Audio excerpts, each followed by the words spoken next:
Андан кейін бұл Рамазан 12 айдың султаны, bir жылда bir келгендіктен бұл ибадат сезоны екен да.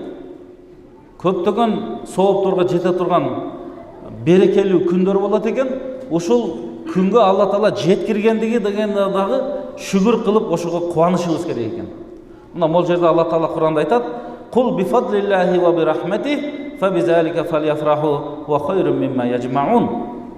Мына Алла Тааланын ийгилиги, фазилети, рахматы, мээрими менен ошого жетип атасыңарбы? Ошого кубангыла, сүйүнгүлө, Аллага шүгүр кылгыла.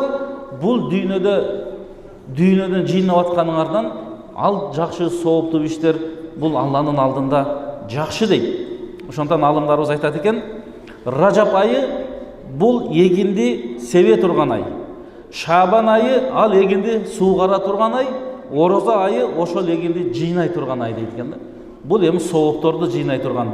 Ошондон эле биз баштап орозого даярданып, орозолорду кармап, биринчи күнү, 4-чү күндөрү орозону кармап, ушинтип даярданат экенбиз. Ошон даярданып, анан ороза айы келгенде биз мына ошол орозону жакшы өткөрүп алганга аракет кылат экенбиз.